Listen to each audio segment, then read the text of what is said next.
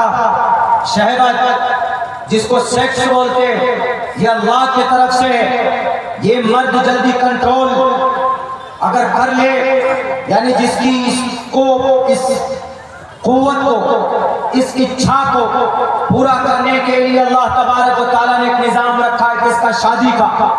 یعنی اگر آدمی کے اندر شہوت ہو, اس کو پورا کرنے کے لیے اللہ نے پاک رشتہ بنایا. کون سا؟ شادی کا.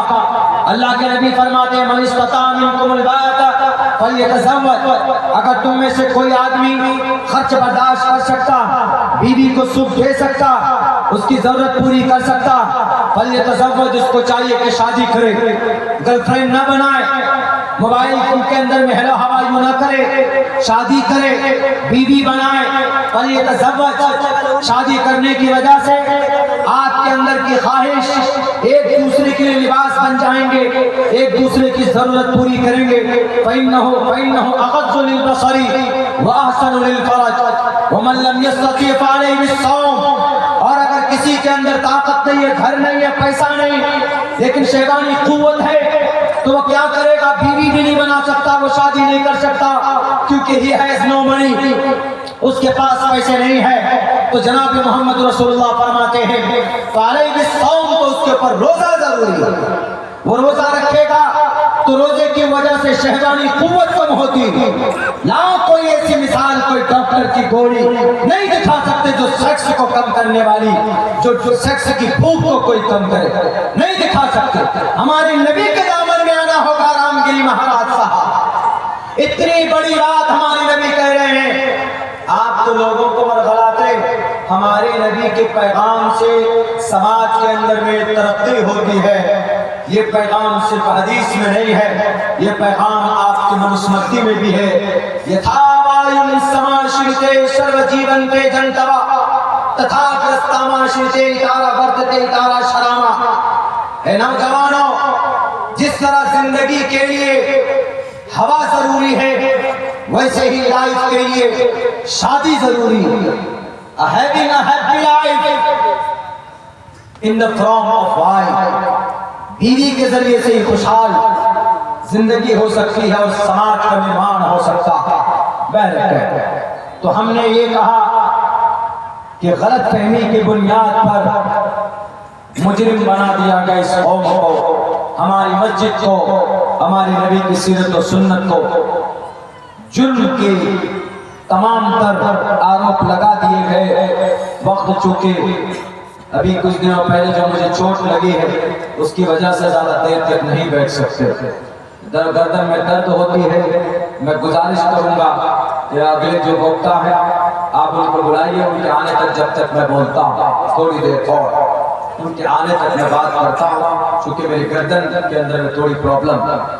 تو میرے بھائیوں، آج ہماری ہی یقیناً اعمال بد کا نتیجہ ہے کہ آج فلسطین کے اندر، غزہ کے اندر، ابھی تو لبنان کے اندر، ابھی کچھ دنوں سے ایران کے اندر حملے ہو رہے ہیں۔ ہمارا رشتہ مسجد سے مضبوط نہیں ہو رہا، ہمارا رشتہ اللہ سے قریب نہیں ہو رہا۔ آخر کیا وجہ ہے کہ ہم کلمہ پڑھتے ہیں، ہم نماز بھی پڑھتے ہیں، لیکن ہماری نمازوں کے اندر اتنی قوت نہیں ہوتی کہ جس سے ہم اپنی ضرورت اللہ کے سامنے پیش کریں تو اللہ تبارک و تعالی ہماری اس پریشانی کا سمادھان کرے۔ آج ہم نماز پڑھتے، مسجد میں جاتے، لیکن نماز جس صفت کے ساتھ ہونی چاہیے، کیا اس صفت کے ساتھ نماز ہوتی؟ اللہ کا قرآن تو صاف لفظوں میں کہتا ہے ان الصلاۃ تنہی عن الفحشاء والمنکر، بے شک نماز بے حیائی بری باتوں سے روکتی ہے۔ لیکن جب ہم مسجد میں دیکھتے ہیں کہ مسجد میں جو نمازی ہیں نماز پڑھ کر آتے ہیں تو گالی وہی بولتے، وہی دوسرے کی چغلخوری کرتے، وہی دوسرے کی غیبت کرتے، بے ایمانی وہی کرتے۔ آخر کیا وجہ ہے کہ نماز ہم کو صحیح حالت پر نہیں لا رہی؟ تو اس سے صاف پتہ چلتا ہے کہ اللہ کا قرآن صحیح ہے، ہماری نماز میں کمی۔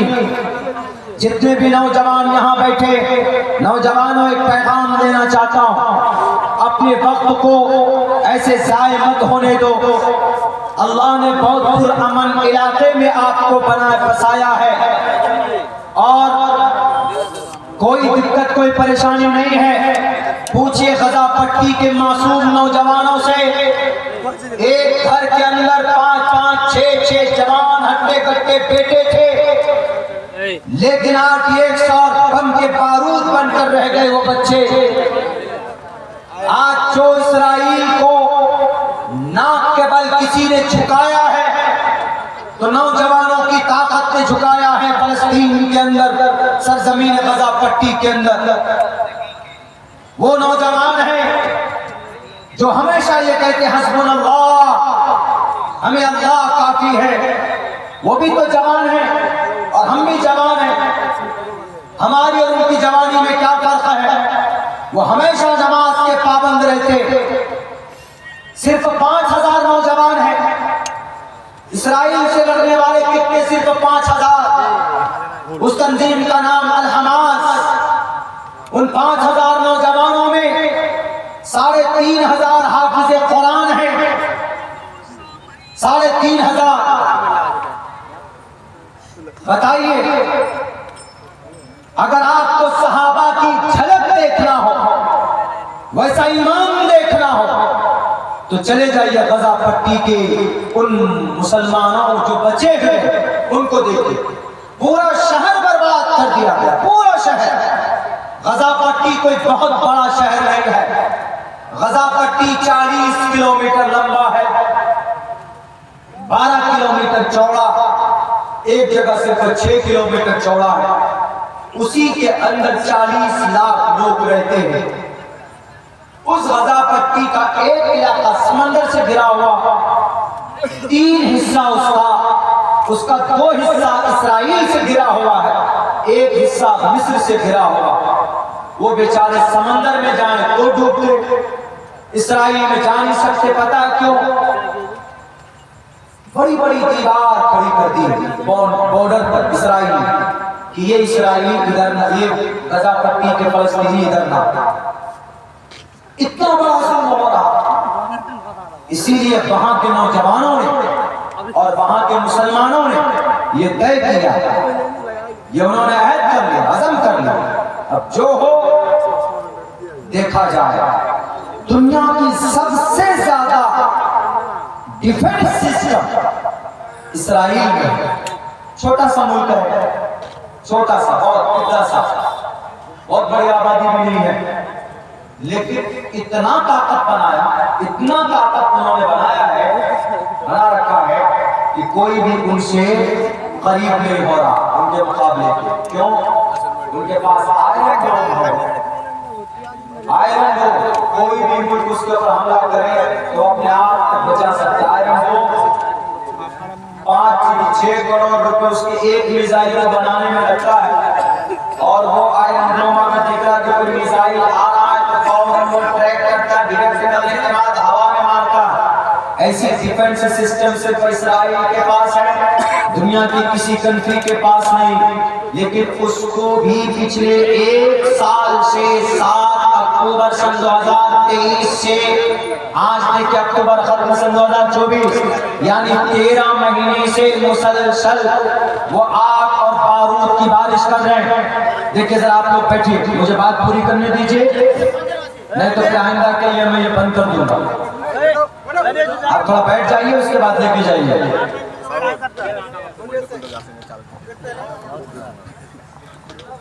اسی لیے میں کہتا ہوں کہ نوجوانوں یہ وقت ہے، قیمتی وقت ہے آپ کے لیے.